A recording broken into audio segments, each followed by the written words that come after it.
E eu quero louvar a Deus por tudo que o Senhor compartilhou já conosco até agora. Quero dizer para vocês que essa igreja marcou a vida daquele pastor ancião que esteve aqui comigo em março passado. Quando ele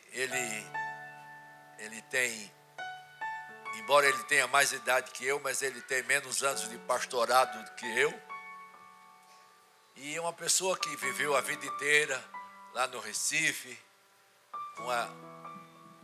aceitou Jesus, cresceu e entrou no ministério na Igreja Brasil para Cristo, foi diretor muitos anos. Enfim, o que eu quero dizer é, ele já é um homem moldado.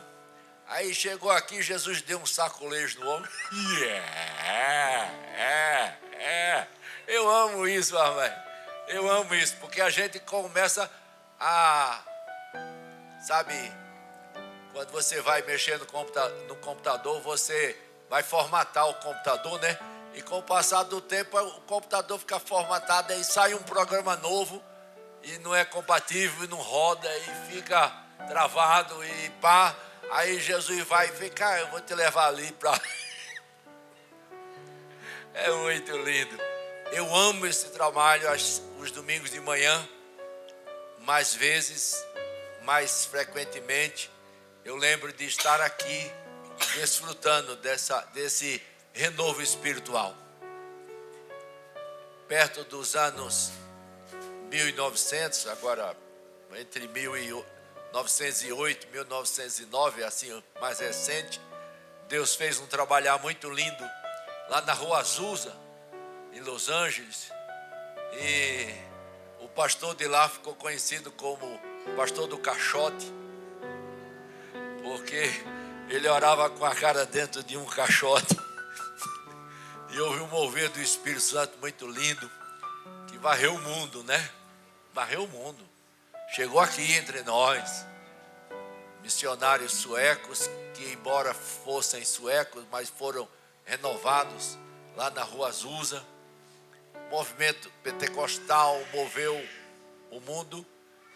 E quando foi em 1954, 55, houve um outro movimento aqui no Brasil, porque, guarde isso, mais ou menos de 40 em 40 anos, a igreja do Senhor, ela se acomoda, ela cria barreiras, ela cria dogmas, não é só a católica não, a apostólica romana, vai criando dogmas, vai criando costumes, e baseado no texto bíblico que diz, o que ligares na terra será ligado no céu, os caras se acham cheios de razão de ficar enquadrando, limitando o Espírito Santo. E perto de 50 e pouco, o Senhor fez um movimento aqui no Brasil, entre outros ministérios que vieram ao Brasil. Eu tenho que falar do meu berço, da minha escola, Brasil para Cristo, e eu ando orando para que Deus faça um movimento de novo. E o Desperta Brasil já nasceu assim, despertado, renovado, restaurado, ampliado, fortificado, porque é avivamento puro que a gente vive aqui. Dedicar, não... Eu vou contar um negócio para vocês, embora esteja na internet, não conta para ninguém não. Mas um grupo de pastores de igrejas com mais de 2.500 membros formaram uma associação e eles se encontram em vários lugares do mundo. Geralmente é num resort, 5 estrelas, sabe? Eu morro de rir, não acho graça. É um negócio engraçado, né? E aí... Aí das últimas notícias é que o culto nessas igrejas precisam ser no máximo de 1h30. Agora me pergunta por quê? Para poder ter mais culto e entrar mais recurso. Jesus tenha misericórdia. E a desculpa é para caber mais pessoas. Ai, meu Pai do céu, vai te converter atribulado. Abra a Bíblia no 7º livro da Bíblia, porque depois que a gente foi nossa escola dominical, né, Cris? Amei a leitura de Colossenses, capítulo 2, foi? Amei. Amei também a nova versão bíblica. Pastor? A nova versão, né? Mas renovação é negócio Cristo. O linguajar de Jesus era diferente dos ortodoxos do tempo dele. Não era comum não. Chamar os outros de raça de víbora foi com o irmão João. Mas Jesus também não aliviou muito não. Eu uma hora que ele pegou até chicote. Cristo, na hora do chicote pula, tá? Não precisa bater em ninguém não. O 7º livro da Bíblia é o livro de... um de cada vez, porque todos repetindo assim, ao mesmo tempo eu não consigo. Mas é o livro dos juízes. Tem o Pentateuco, que significa que são os 5, amém? E o 6º qual é? Josué. Isso mesmo, um de cada vez, para eu poder entender. Josué foi, eu poderia dizer, o canal de transformação de uma liderança teocrata de Moisés para dos juízes, que Josué foi uma espécie de juiz também. Moisés também era, mas Moisés era mais profético, dirigia o povo pelo que ele ouvia de Deus. Josué ouvia de Deus, se respaldava dos ensinos de Moisés e também adequava, trazia a sua contribuição. Aí quando chegou no livro de Juízes, o povo não andava mais juntos. Não era mais aquele rebanho no deserto. Cerca de 6 milhões de pessoas. Pensa que é pouca gente? É 1/6 da população da grande São Paulo. Aliás, é 1/3, melhor dizendo, 1/3 da população da grande São Paulo, caminhando do deserto. E aí entrou em Israel, as tribos tiveram que se dividir, cada um foi tomando posse da sua herança, e na hora que eles ficaram individualmente, por tribos, separados, eu vou chamar isso de sair do momento congregacional para o momento familiar. Amém? Aí sabe o que é que o livro de Juízes mais fala? Que em Israel cada um fazia o que achava por bem. Aí já começou a chutar o balde. Aqui é tonel, não é balde, é? Diga para o seu irmão, cada um fazia o que achava por bem. Em outras palavras, melhor, né? Cada um faz o que acha melhor. O que é que você acha que dá isso? Dá bom? É mesmo, pai? Você já imaginou se numa família de 3 pessoas, 3, pai, mãe e um filho, seja um filho ou uma filha, cada um acordasse a hora que quer? Já imaginou? Já imaginou se cada um fosse trabalhar a hora que quer? Eu estou sem vontade. Eu morri de rir, não acho graça, irmão. Isso é um negócio, é uma armadilha. A liberdade que as pessoas falam. A liberdade. Não, eu só faço o que tem vontade. É mesmo, mãe. Tá certo. Israel começou assim, e em seguida o passo seguinte é fazer o que era mal aos olhos do Senhor. O Ministério Desperta Brasil, Comunidade Cristã Desperta Brasil, adverte que cada um fazer o que tem vontade é fazer a vontade do inimigo, que é contra a vontade de Deus. A Bíblia diz tão claro, e a gente se debate, que a amizade com o mundo é Eita, fala baixo, gente. Vocês têm amigo não cristão. Não, não tem nada a ver uma coisa com a outra. É para você ser amigo mesmo do seu colega de trabalho, ser amigo mesmo dos seus colegas de faculdade, ser amigo mesmo dos seus vizinhos, ser amigo mesmo dos que te cercam, mas não significa dizer que você, para manter a amizade, vai fazer o que eles gostam, embora até você goste também. Por favor, o irmão da mídia, agora é assim, irmão da mídia. Livro dos Juízes, capítulo 3. A Bíblia registra cerca de 7 juízes. 7. Eu não sou muito cabalista, mas eu conheço uns irmãos que são, tudo na vida deles, eles vão para numerologia. Tudo é numerologia. E agora nesse período eleitoral, meu Deus, só o Senhor é Deus. E aí, a Bíblia registra cerca de 7 juízes, se você contar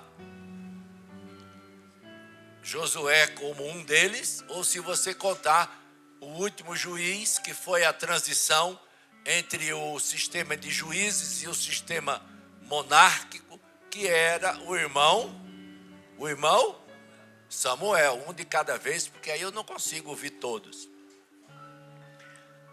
Mas teve alguns desses juízes, isso durou cerca de 200 anos. Diga, durou muito, hein? É porque a gente se acomoda com as coisas, e até reagir é mão de obra. O segundo foi um homem que o nome dele nos chama muita atenção. Vamos ler esse primeiro versículo que diz assim: são estas nações que o Senhor deixou na terra para dar a prova a todos os israelitas que não tinham visto nenhuma das guerras em Canaã. Então diga comigo, aquela geração não tinha visto nenhuma guerra. Os nossos filhos vivem assim, né? Não sabem o que a gente patinou. Não sabe, gente. Olha, não sabe o que a gente passou. Eu nasci no lar que meu pai disse para minha mãe assim, 2 meses mais ou menos antes de eu nascer, ele disse para minha mãe: eu vou em São Paulo e daqui a uns 3, 4 meses eu volto para te buscar, porque o bebê já nasceu, naquela época não se sabia se era homem ou se mulher, e ele veio e esqueceu de voltar. Ficou 14 anos por aqui, sem mandar uma carta, um telefone, sem nada. E foi difícil, irmão. Ninguém me contou, porque a gente cristão, eu sou feito o irmão Timóteo. A minha fé é herança da minha avó, Emília, não é Aloide, é Emília. E a minha mãe era Carminha, que a mãe Timóteo era Eunice. Eu quero dizer uma coisa para você, penei, sofri, rapaz. Minha mãe me chamava de perturbador de Israel. Eu era quietinho, né? Quando eu estava dormindo. Quando acordava, dava uma mão de obra. De escola eu fui expulso de 3. Eu não fui expulso da escola que a minha mãe era diretora, porque ela não ia me expulsar. Mas antes disso deu problema. Deu um probleminha. Leia comigo o verso de número 2, que está: fez isso apenas para treinar na guerra os descendentes de Israel, pois não tinha tido experiência de combate. Me ajuda a pregar, diga para o irmão que está do seu lado: você vai ter batalha. Você dizer isso para o irmão que passou do milagre esses dias, deu um calafrio na coluna dele, subiu e desceu. Ele disse: basta, Senhor, tua graça me basta. Mas eu digo agora para você crescer, para você se fortalecer, para você se tornar gente, para você se tornar o que, irmãos? Não estou falando para você se tornar homem, nem mulher, estou falando para você se tornar gente. Você vai enfrentar a guerra. Deus permitiu que os israelitas deixassem lá na terra prometida, que significa a igreja, uns infiltrados. Eita, tem infiltrado aí, tá, gente? Para quê? A Bíblia diz que é um mistério que haja problemas na igreja. Para quê? Para que se conheça os verdadeiros fiéis, cristãos, comprometidos, nascidos de novo, como ministrou a minha filha pastora do meu coração. E sabe o que é que eu digo para você? Lê comigo o verso de número 3. Os 5 governantes dos filisteus, todos os cananeus, os sidônios e os heveus, que viviam nos montes do Líbano, desde o monte Baal Hermon até Lebo Amote, próximo. Essas nações foram deixadas para que os israelitas fossem postos à prova se obedeceriam os mandamentos que o Senhor dera aos seus antepassados por meio de Moisés. Próximo. Os israelitas viviam entre os cananeus, os hititas, os amorreus, os fariseus, os heveus, os jebuseus. Tomaram as filhas deles em casamento, deram as suas filhas aos filhos deles e prestaram culto aos seus deuses. Diga misericórdia. Não, irmão, não, assim não. Eu já ensinei a vocês. Nordestino não fala. Nordestino, os melhores comediantes é nordestino, sim ou não? Os grandes atores também. Eles não falam assim, misericórdia. Eles falam misericórdia. Eles se compungem, a alma vai aqui na boca, quase sai. Diga misericórdia. O que há de tão ruim dar aos filhos, ou das filhas aos filhos dessas nações, e tomar as filhas deles para seus filhos? O que é que isso é de tão ruim? Isso não significa nada além de trazer costume, descrenças e incredulidade. Quem não tem relacionamento com Deus não vai cooperar com a tua fé. Não vai.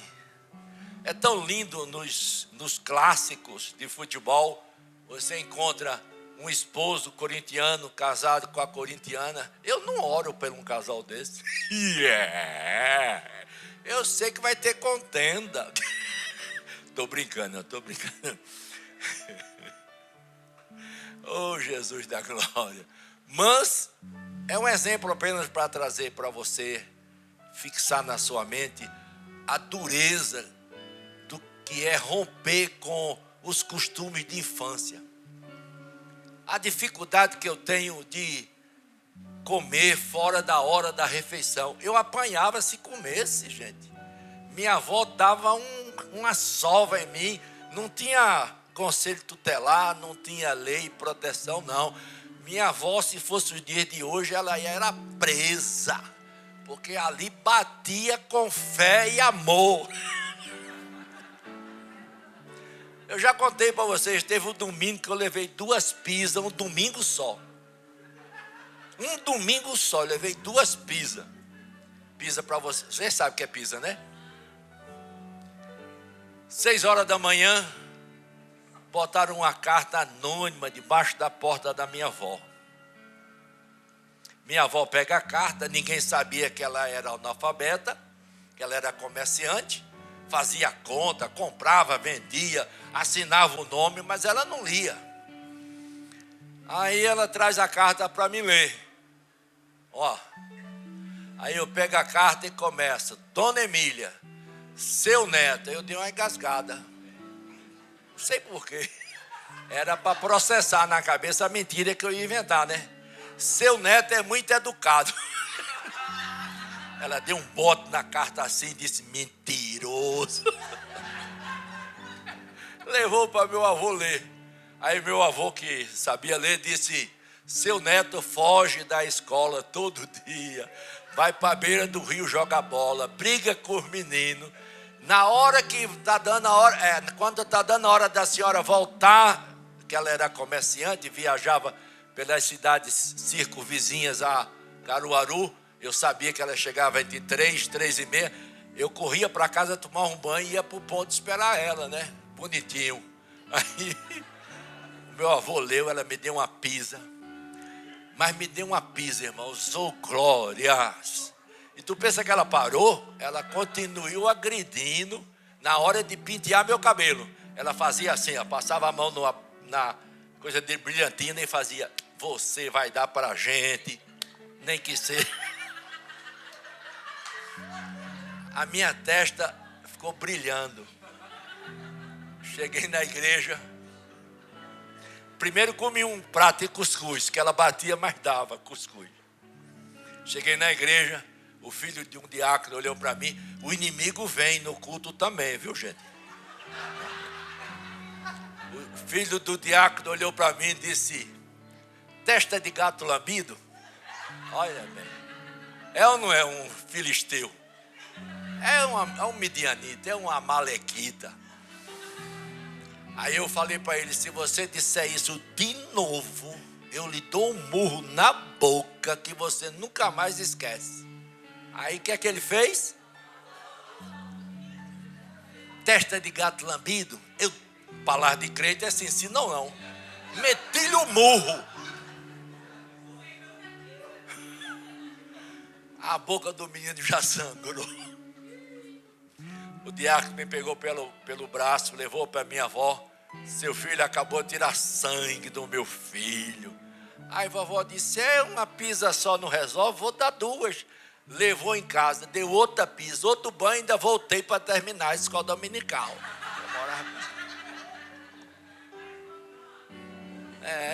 Mas deu certo. No final, versículo seguinte, a influência dos inimigos.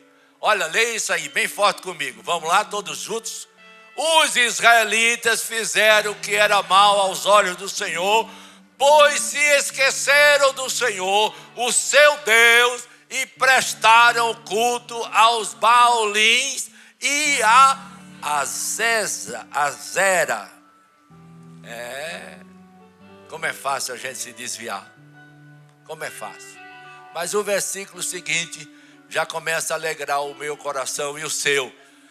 A ira do Senhor se acendeu de tal forma contra Israel que ele os entregou na mão de, esse nome aí mesmo, Cuxã-Risataim, rei de Arã Maraim, porque os israelitas foram subjugados durante 8 anos.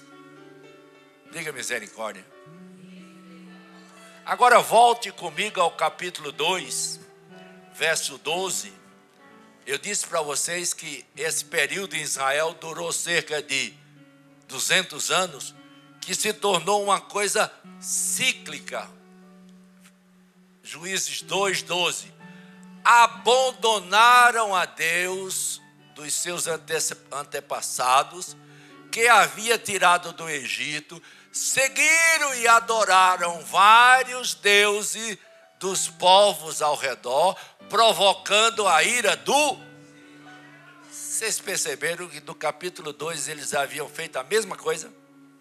Sabe quantos anos eles foram opressos pelo Eglon, o opressor que se levantou contra Israel?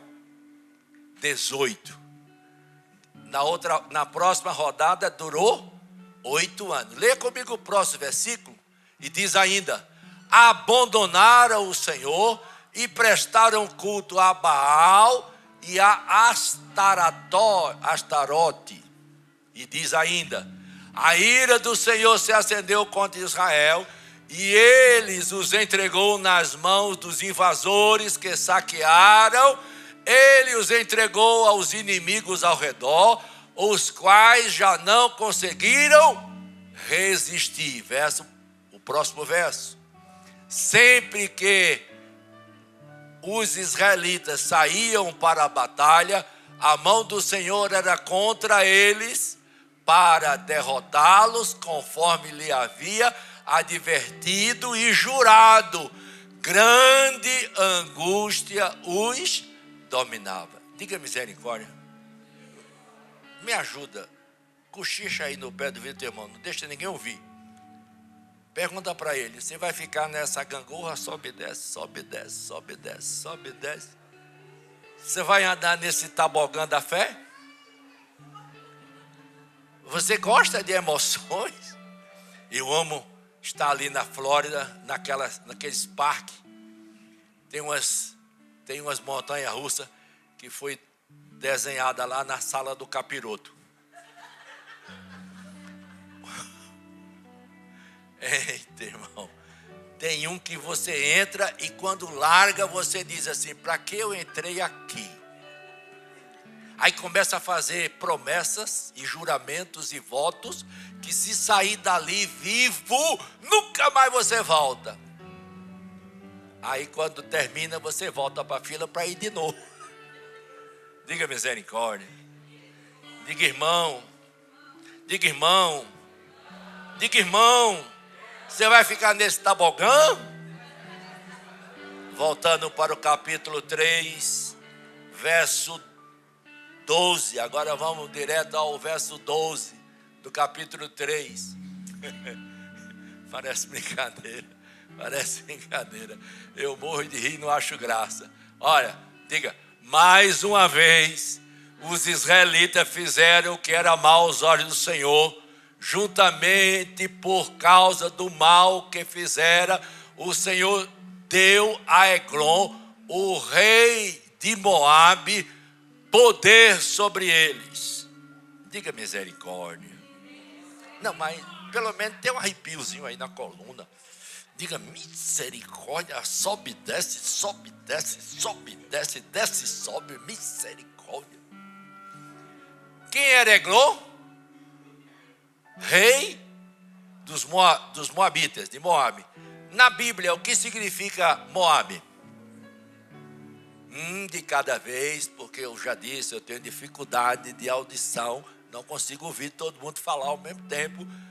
Desejo, terra de desejos. Vai atrás dos teus desejos, que hoje em dia Tiririca já avisou. Vá atrás dos seus sonhos. Se não tiver nessa padaria, vá na outra. Se confunde desejos e sonhos. Sonhos e desejo.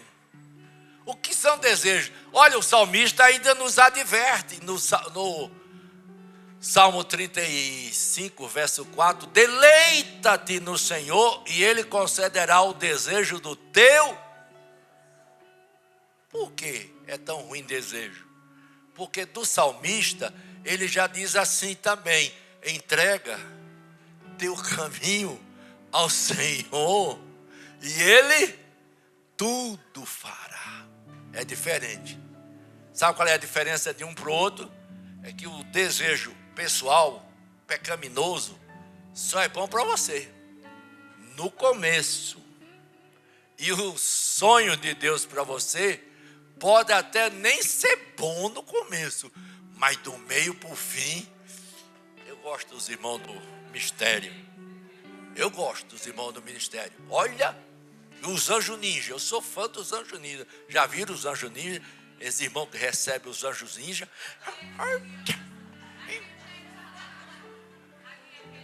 O Cló, eu gosto. Irmãos, Eglon era o rei de Moabe. Eu quero que você entenda essa expressão aí, ó, que Deus deu poder a ele sobre Israel. Isso é uma forma humana de apresentar para você, na compreensão humana, a expressão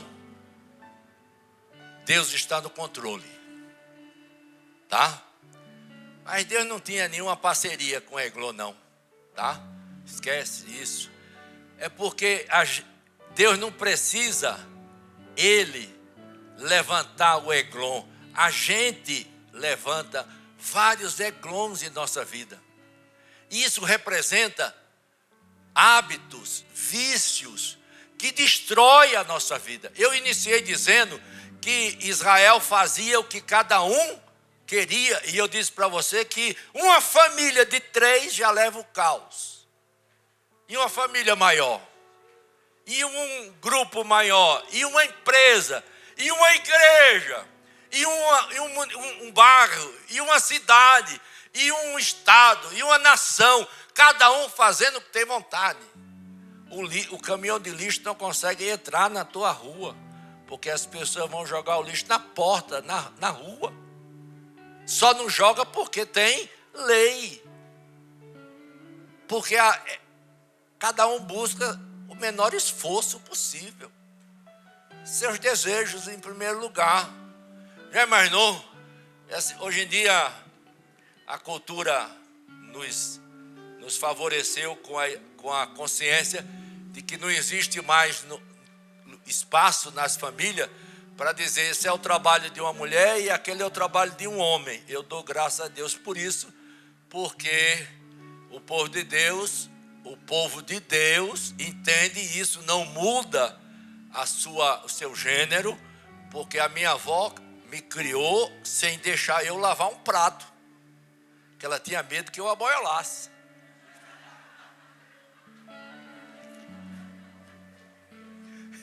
E ela dizia assim para mim: repita, Marquinho, eu sou homem 3 vezes homem. Eu não sabia o que era isso.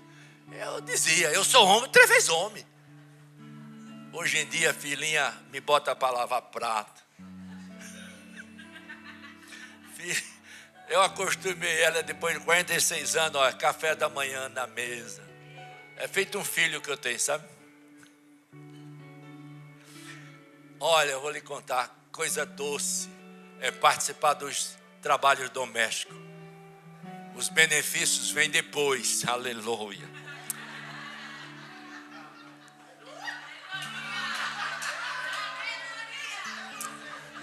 Acaba com isso, irmão, que esse negócio, as mulheres têm tripla jornada. Cuida da casa, cuida dos filhos e do trabalho dela. Não é possível isso. E o cara chega em casa, se joga naquele sofá, o sofá bate a perna em cima dele e ele começa: me dá um copo d'água. Quando é água, né? Aleluia. E aí o inimigo vai tomando conta. Não, irmão, tem filho, vai você, dá banho nas crianças, vai você. Se você ajudar, colocar as crianças para dormir, orar com as crianças no quarto e dar banho neles, botar para dormir, etc. Quem vai ganhar é você, porque a bênção vai chegar, irmão. Vai chegar dobrada, retumbante, baluarte, coisa do céu. Oh, glória. Leia comigo o verso seguinte. Depois de conseguir uma aliança com os amonitas, repita, amonitas, e com os amalequitas, Eglon veio e decretou Israel e conquistou a cidade das palmeiras. Nada a ver com os times de hoje, tá, irmão? Os times de hoje estão fora do texto bíblico. Mas eu pergunto para você, o que significa que Eglon fez aliança com os amonitas, com os amalequitas, e veio e conquistou e derrotou Israel e conquistou a cidade das palmeiras. A cidade das palmeiras sempre foi chamada os oásis, os lugares de refrigério. Deus ainda tem lugar de refrigério para você. Dentro da tua casa. Tem homens que ficam na rua, para conversar com amigos, tomar um café, quando é café, e vai, porque a dificuldade dele é entrar em casa. Por quê? Porque lá não é um espaço de refrigério, não é um oásis. Dá um jeito. O ministério, Comunidade Cristã Desperta Brasil, adverte que faça do seu lar um oásis, para que até sair seja uma dificuldade, mas saia, viu? Cumpra as suas obrigações. Verso 14 diz assim: os israelitas ficaram sob o domínio de Eglon, rei dos Moabitas, durante quantos anos, irmãos?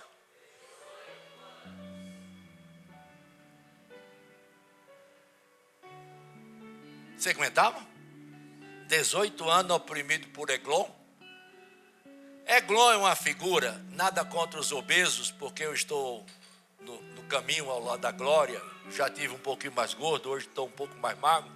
Não é por obra de justiça que pratiquei, mas é porque Jesus, tudo revela o profundo e o particular.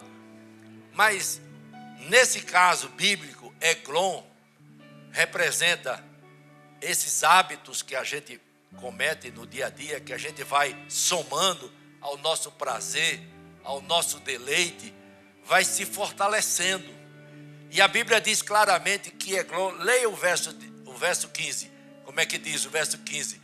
Novamente, os israelitas clamaram ao Senhor, que Ele deu um forte, brade, dizendo o libertador, diga, que lhe deu um chamado Eude. Esse nome é profético. Esse nome você eu de compromisso, vou lutar contra o opressor da minha vida, aquele que me escraviza. Não precisa falar aqui para ninguém o que é que está te escravizando. Eu gosto das igrejas que os irmãos revelam. Eu gosto, chega lá e o cara conversa. Eis que eu te digo. Eu conheço um que chegou na sala, que tinha uma sala de recepção para os pregadores nessa igreja muito famosa. Eu estava lá na sala com os amigos, não vou dizer os santos, porque vocês conhecem. E aí esse irmãozinho chegou e disse assim: rapaz, eu embarco hoje para os Estados Unidos. Alguém aqui tem uns dolinhas para me vender? Eu disse: oxente, onde é que você vai arranjar dólar aqui? Será que aqui é a casa de câmbio? O aeroporto está cheio de casa de câmbio, sim ou não? Outra coisa, se eu vou viajar, eu já comprei antes, fui no lugar, comprei.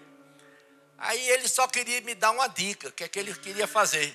Quando foi na hora do culto que ele ia pregar, você sabe qual foi a primeira coisa que ele fez? Ele disse, pegou a palavra, saudou os irmãos, aí falou: o que, Jesus? Como Jesus estivesse ali em cima, falando com ele. Hein? Verdade? E eu só olhando. Ele disse: Deus está me revelando, no auditório tinha umas 2.000 pessoas. Ele disse: Deus está me revelando que tem muitos irmãos aqui que costuma guardar cédula de dólar na carteira. Eu digo: olha, rapaz, o cara me revelou. Eu sempre tenho uns 5, 10 dólares ali, mas não é para trazer dinheiro, não. É porque eu não gasto tudo quando viajo, que eu sempre economizo, nem que seja 10 dólares. E eu vou o quê? Jogar fora, trocar 10 dólares é muito pouco, aí fica na carteira. Rapaz, o que veio de gente trazer, ele já tinha acertado com o pastor titular da igreja. Eu conheço umas crianças que chamam o pastor de dono da igreja. Ele já tinha acertado com o pastor da igreja que a oferta que ele levantasse era dele, não é? Era os dólares que ele precisava para viajar. Foi viajar com dinheiro sobrando, porque os irmãos, tudo Deus falou, e ele foi lá e entregou. Fala misericórdia. Eu morro de rir, não acho graça. Novamente os filhos de Israel clamaram ao Senhor, que ele deu um libertador chamado Eude, homem canhoto, filho de Benjamita, Gera. Os israelitas o enviaram com o pagamento dos tributos a Eglon, rei de Moabe. Lê agora o 16 comigo, vê que coisa linda. Eude havia feito uma espada de 2 gumes, de 1 côvade, de comprimento, e a tinha amarrado a coxa direita debaixo da sua roupa. Ele era o que, irmão? Canhoto.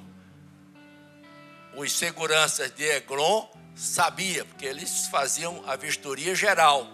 Mas Deus preparou e deu a estratégia. Amarra por debaixo do vestido. Naquela época o pessoal não era Gil, mas usava uns vestidos. Coxa direita. Eles podem ter ido revistar e foram na coxa esquerda, porque Eude era canhoto. Diga, feche seus olhos e diga: Deus me conhece. Mais uma vez, diga: Deus me conhece. Agora, bem profundo, diga: não adianta eu inventar desculpa. Você sabe, e Deus sabe, o opressor que está roubando as tuas economias, a tua paz, a tua harmonia, o teu deleitar-se no Senhor. E a Bíblia diz que eu lhe fui levar, verso 17, diz que, olha que coisa linda, isso aí tem muito Evon, muito a ver. Avon não, Evon. Ele entregou o tributo a Eglon, rei de Moabe, homem muito. O que isso significa para você? Que você não tem que zoar com os gordinhos? Não, irmãos. Quer dizer só que ele era pesado.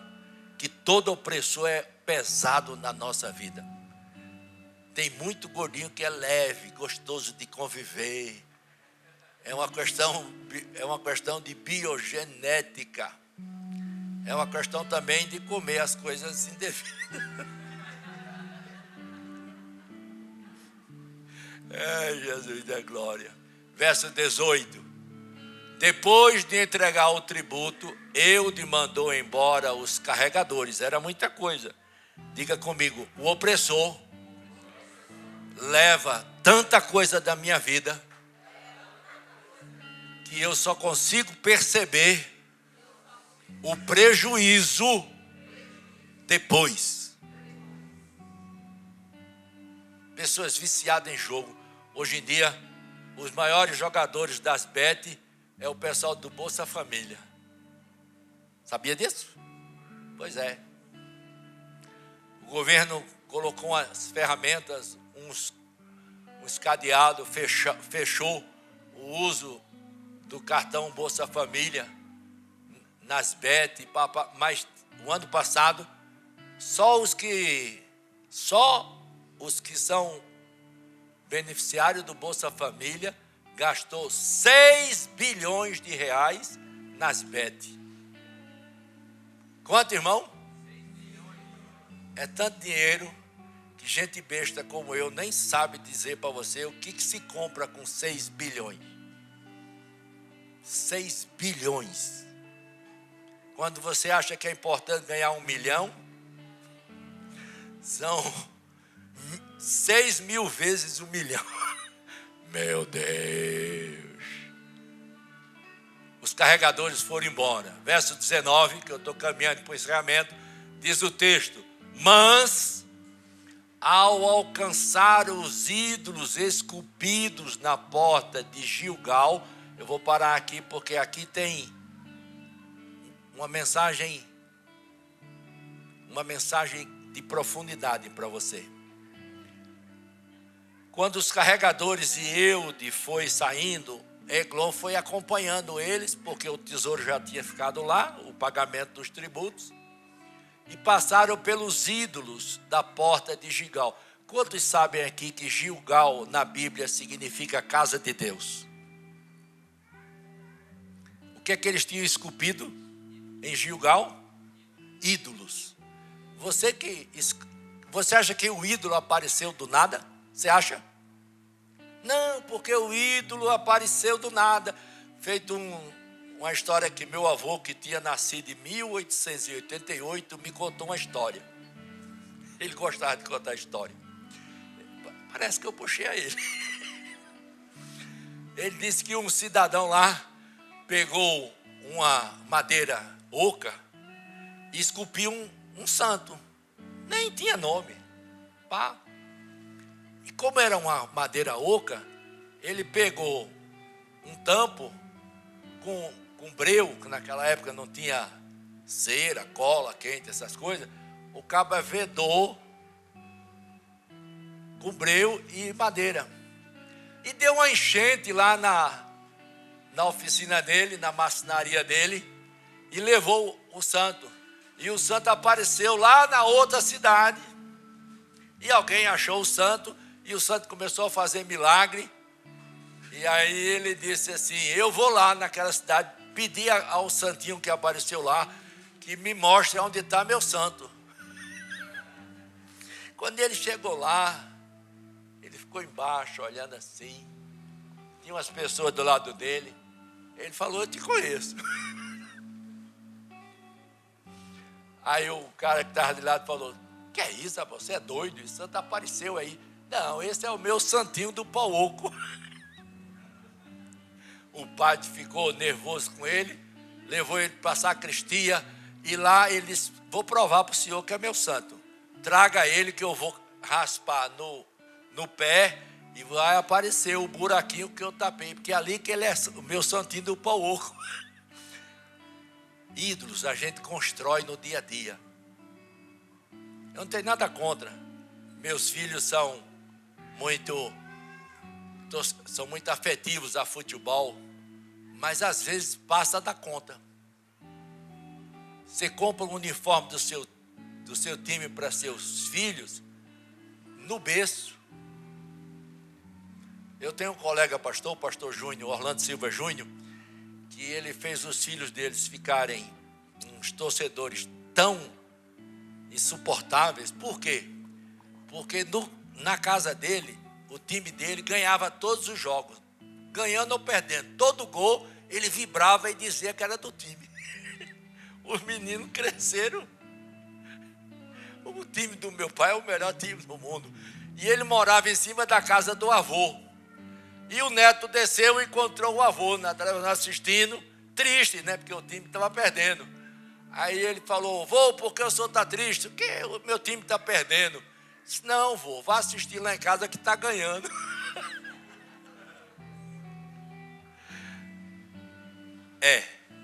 Eu estou brincando, deixando soft o negócio, mas veja o grau de ídolo que você está criando dentro de casa. Tem gente que é tão obcecado por qualquer área da vida que vai criando ídolos. Eude foi saindo, quando alcançaram os ídolos esculpidos perto da casa, perto de Gigal, significa que os ídolos têm que ficar do lado de fora.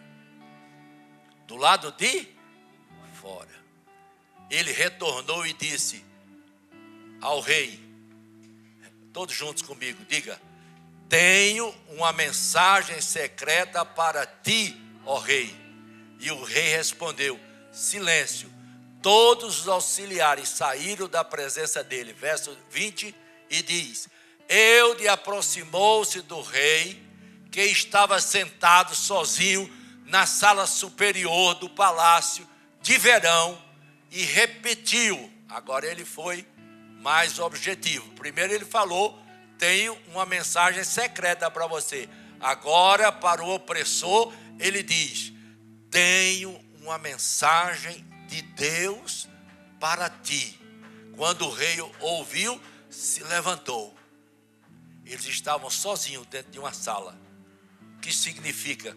Para você destruir os opressores da sua vida, o pastor Dé não vai poder entrar com você na sala. A pastora Cris não vai poder entrar com você na sala.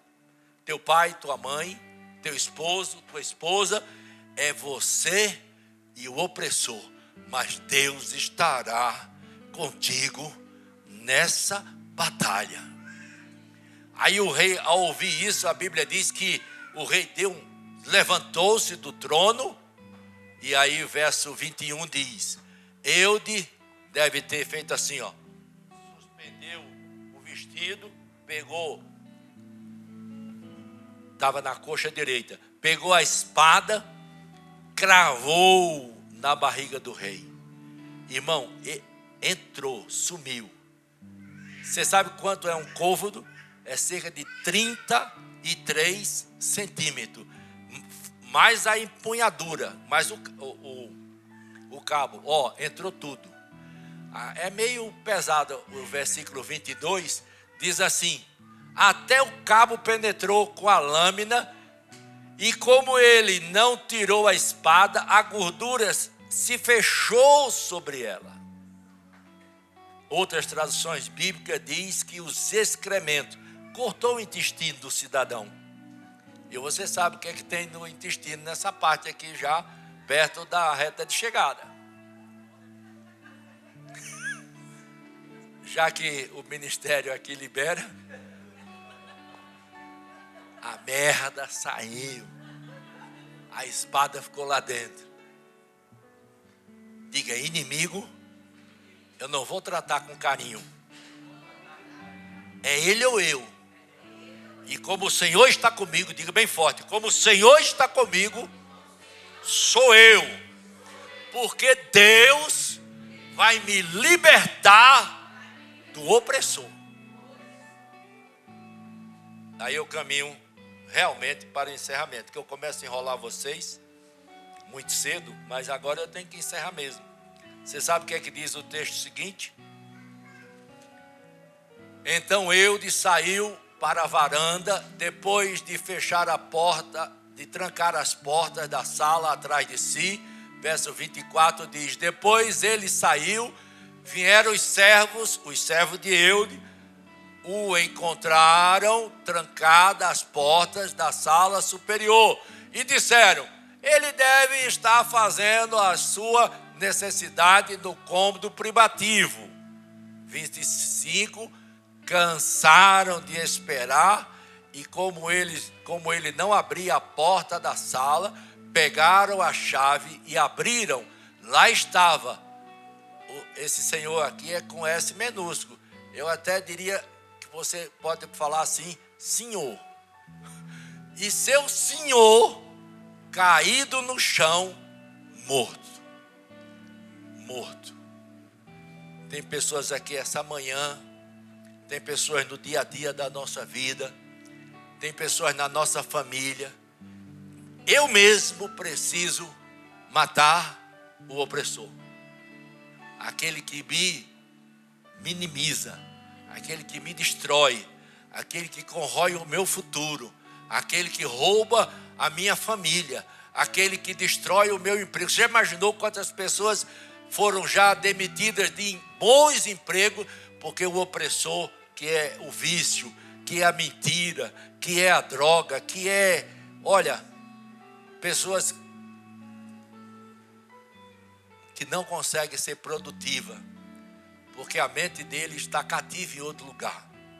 Isso são eglons que operam na nossa mente e roubam a nossa paz. Mas verso 26 diz: enquanto esperavam, Eude escapou, passou pelos ídolos esculpidos e fugiu para Seira. E diz mais, Seirá, né? Tem um acentozinho. Quando chegou, tocou a trombeta nos montes de Efraim, e os israelitas desceram dos montes, com ele à sua frente. Fique de pé. Aleluias. Oh, aleluias.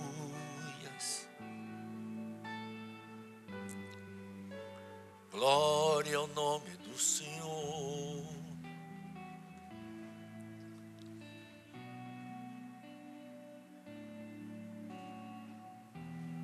Será que tem alguém aqui essa manhã que pôde identificar, nominar um opressor que está roubando, que está te oprimindo? Às vezes é o nosso temperamento, às vezes é o nosso comportamento que é fruto do nosso temperamento.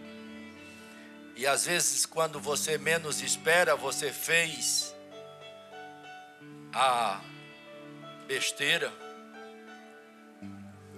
E você cai em si depois e diz: puxa, eu não queria ser assim. Eu não queria reagir dessa forma. Mas Deus já está falando desde a pastora Cris, dizendo para você que se não nascer de novo, do Espírito, você vai colocar a culpa na genética, vai colocar a culpa no ambiente que você cresceu, que você, na família que você é oriunda, é fruto daquela família, porque lá tem muita gente que quer viver da expressão do crente Gabriela. Já ouviu a música? Eu nasci assim, eu sou mesmo assim, eu sou Gabriela. Não, você não é Gabriela, não. Você é filho de Deus, nascido do Espírito, para gerar um novo coração. Você é filho de Deus, nascido do Espírito, para gerar um novo coração.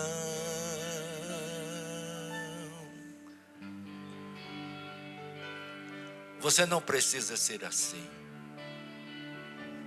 Você não nasceu para ficar pedindo perdão toda vez que você dá evasão a um enclon na sua vida.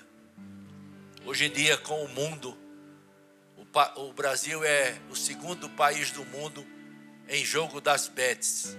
Tenha misericórdia. O Brasil é um dos primeiros países no mundo em escravidão pelo celular, pelas redes sociais. Em alguns países desenvolvidos, lá onde mora o irmão do pastor Del, Marquinhos, está proibido adolescentes de 15 anos terem redes sociais. Na Inglaterra começou a mesma coisa. Na França estão trabalhando para isso. Porque os adolescentes estão se matando nas redes sociais, se matando por aprovação, se matando por like, por curtida, por reconhecimento. Bíblia. O meu neto Arthur casou agora no mês de junho. Dia 6 de junho, teu sobrinho casou. Aos 18 anos de idade. Raro hoje um jovem de 18 anos querer casar. Eles falam assim: eu quero curtir a vida. O que é curtir a vida? Sexo indiscriminado? Sem compromisso? Enfermidades? Gerar filhos e deixar para os avós criarem? Meu neto casou, se guardou para o casamento. Que alegria ele me deu. Não foi honra para mim, honra para o Senhor, mas foi uma alegria para mim. Por que ele casou? Ele é jogador de futebol de um time da primeira divisão na Austrália. Foi convocado agora para jogar pela seleção sub-20 da Austrália. Ele joga bem.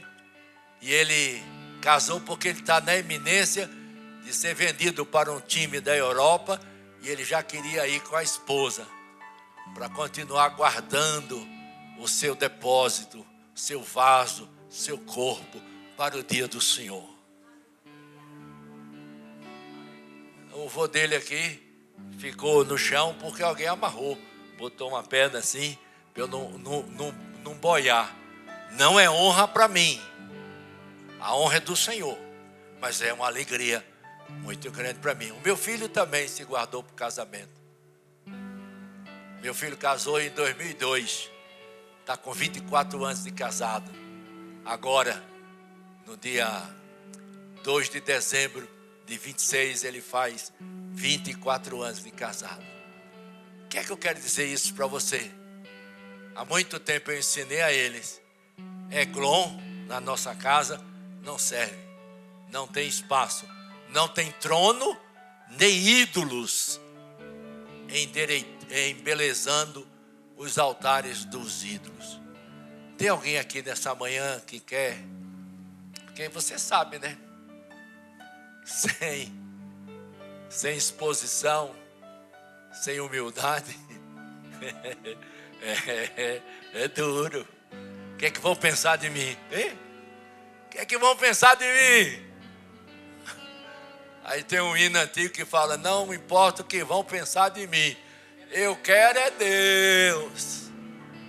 Mas tem alguém aqui essa manhã que precisa. A espada de 2 fios é a palavra do Senhor que nessa manhã está afiada nessa casa de Deus. Poucos os lugares que se reúnem, Deus tem tanto espaço para falar com o povo como tem aqui nesse lugar. Tem alguém aqui que quer se humilhar e quer declarar e quer vir à frente, receber oração, porque o Senhor te deu uma estratégia, está colocando na tua mão uma espada para você destruir, matar o Eglon da sua vida. Tem um hino antigo que diz: descerá sobre ti o Espírito Santo. Que alguém pergunta: como é que eu vou fazer? A receita é simples.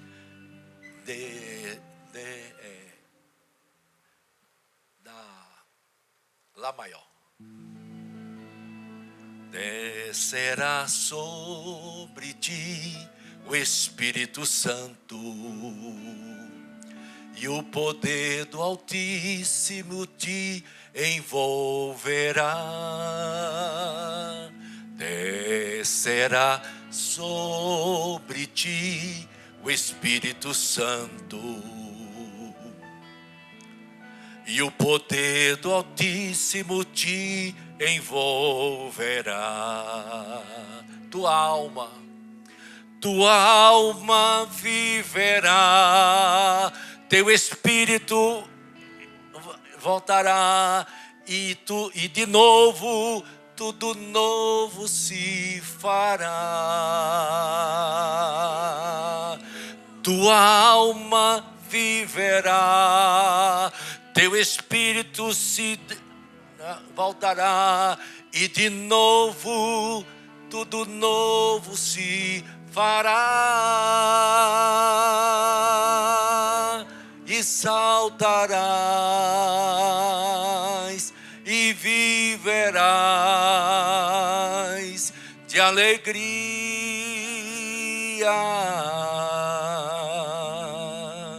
Descerá sobre ti o Espírito Santo,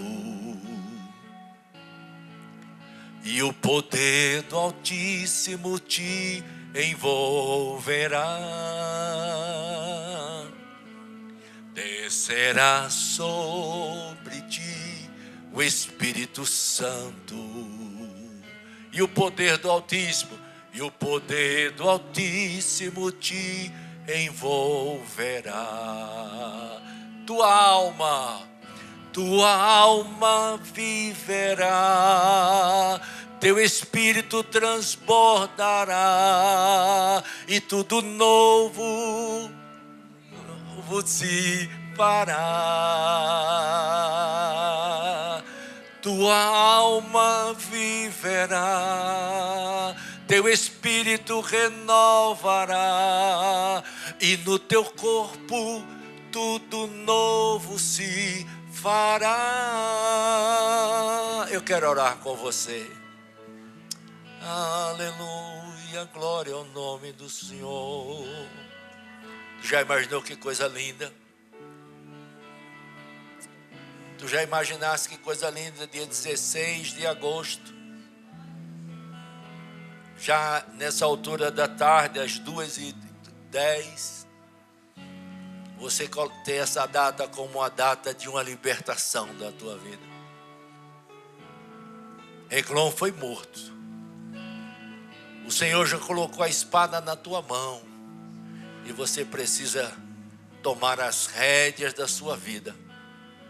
Porque a Cris, no poder do Espírito Santo, ministrou que o mundo sabe o esquema que tem que fazer para enriquecer. Mas Deus tem um caminho que vai te levar de glória em glória. O mundo sabe o caminho, o esquema que tem que fazer para, entre aspas, se declarar feliz ou se dizer feliz. Mas o Espírito tem um caminho para te conduzir a pastos verdejantes e águas tranquilas. Comece a orar aí no seu lugar. Fale com Deus, fale com Deus, fale com Deus. Apresente seu temperamento, apresente sua área financeira.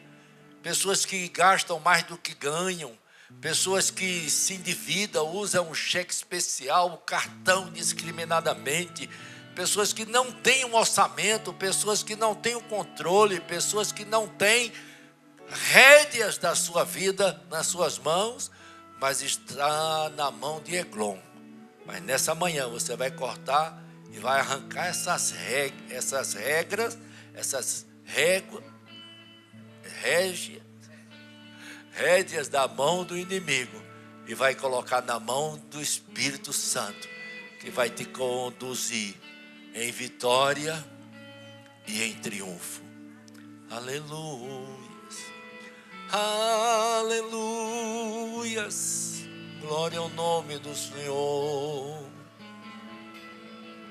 Um dos últimos Eglons que ainda tem, mas havia um Eglon na minha vida que me oprimia.